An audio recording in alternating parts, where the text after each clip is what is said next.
What's up, guys? Welcome to the PITT Game Day pregame show. I'm Mason Sapesky, your host.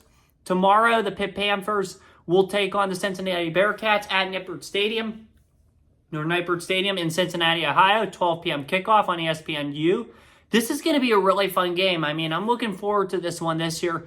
Last year, after week one, we beat Wofford, and they beat, I think, Eastern Kentucky. I was kind of nervous headed into this game. This year, I haven't felt that nerve because I was so impressed with how we played week one against Kent State. Holstein, Desmond Reed, the Cade Bell offense looked super, super good. And I definitely loved what I saw. I mean, the defense, obviously, it had its issues, but I'm confident they cleaned that up in practice this week. So that's really good for sure. Now, granted, I'm not feeling super confident, but I feel way more confident than I did last year at this time because we played good.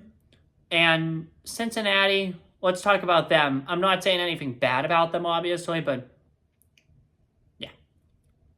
So last year, the Bearcats were 3-9. They won their first two games against Eastern Kentucky and us. And then on Veterans Day, they beat Houston. It was not a good Cincinnati team. And this might make a lot of PITT fans upset, but I like to see Cincinnati be good. I do. They're a fun football team. Satterfield's a good coach, and I like to see Cincinnati be a good football team. I don't want to see Cincinnati win tomorrow. However, I would like to see them get that 6 wins in a bowl game. Now, the table's different in 2024. Last week, they played Towson at Nippert. It was a whiteout. I thought that was pretty cool. They beat them by 18 points. Towson's an FCS school, I'm sorry. Their record last year was 4-5 or 5-6, whichever one. They beat them by 18 points at home.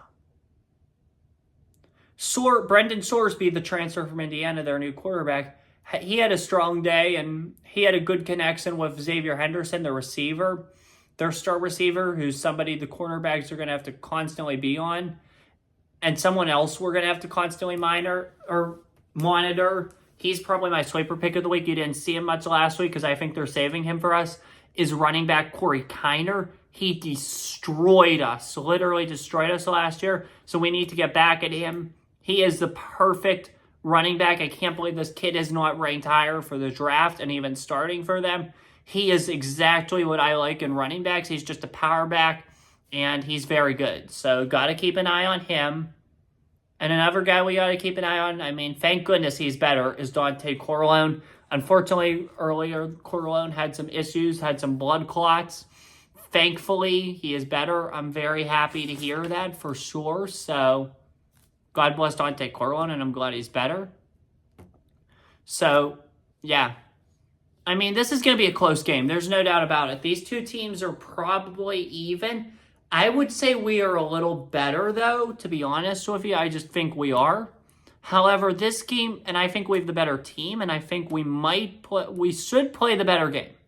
However, this game's in Cincinnati, and in college football, it's just, we lost this game last year, and it's super duper hard to pick against the home team. So, despite all the things I'm hearing, which are very good for us, and I'm very happy to be hearing them because they're good for us, I'm going to pick the Bearcats, unfortunately, this week. I mean, I hope I'm wrong, and I probably will be wrong if these other sources are right, and hopefully I am wrong, and hopefully I'm like, oh crap, I should have picked Pitt tomorrow night, but unfortunately, I think it's going to be a high-scoring game, but I think Cincinnati is going to be ready to go toe-to-toe with us, so I'm taking the Bearcats, unfortunately. Give me Cincinnati, 35-31. Definitely going to be an interesting game. This game sets the tone for the season. Remember last year. Okay, so let's talk about last year for a minute. 3-9. We lost to Cincinnati. That game was so bad with Jurkovec and all. It created the biggest ripple effect, I think, in PITT football history. We looked awful against WVU, and I think it's because of the Cincinnati game. We were so caught off guard.